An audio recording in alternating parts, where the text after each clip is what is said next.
शहर का नाम रूगंज था। यह शहर अपने पुराने किलों, संकरी गलियों और रहस्यमयी कहानियों के लिए मशहूर था।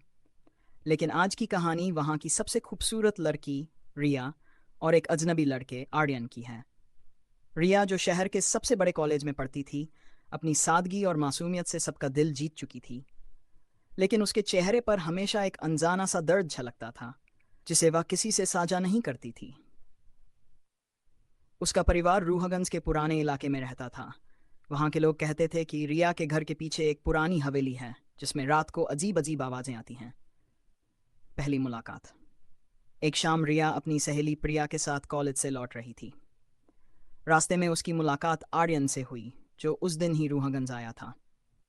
आर्यन देखने में आकर्षक था, लेकिन उसकी आंखों में एक अलग ही चमक थी। रिया ने उसे अनजाने में देखा और आगे बढ़ गई, लेकिन अगले ही दिन कॉलेज की लाइब्रेरी में वह फिर उससे टकराई। आर्यन को किताबें पढ़ने का शौक था और रिया को भी। उनकी बातचीत किताबों से शुरू हुई और धीरे धीरे दोस्ती में बदल गई। रिश्ते की शुरुआत। रिया और आर्यन की दोस्ती गहरी होती गई। आर्यन हर दिन उसे कॉलेज के बाद घर छोड़ने लगा, लेकिन रिया का अजीब व्यवहार उसे हमेशा उलझन में डाल देता। वह कभी कभी अचानक चुप हो जाती, जैसे उसे किसी बात का डर हो। एक दिन जब आर्यन ने उसे इस बारे में पूछा, तो रिया ने कहा, कुछ बातें ऐसी होती हैं जिन्हें वक्त के साथ समझा जा सकता है। आर्यन को रिया की हवेली के बारे में सुनने की उत्सुकता थी। उसने कई बार पूछा, लेकिन रिया ने हमेशा टाल दिया।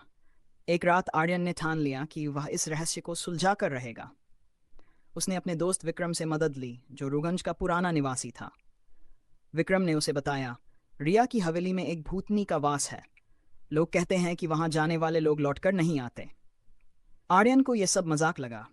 उसने विक्रम के साथ हवेली जाने का फैसला किया। सच का सामना। रात के समय जब पूरा शहर सो रहा था, आर्यन और विक्रम ने हवेली में कदम रखा। हवेली के दरवाजे पर अजीब सी ठंडक थी। जैसे ही वे अंदर गए, उन्हें पुराने झूमर और दीवारों पर खून के धब्बे दिखाई दिए। तभी आर्यन को किसी के रोने की आवाज़ सुनाई दी। वह आवाज़ रिया की थी। उसने छत से विक्रम को इशारा किया और आवाज़ की दिशा में बढ़ा। वहां रिया अकेली बैठी थी, लेकिन उसके चेहरे पर अजीब सी चमक थी।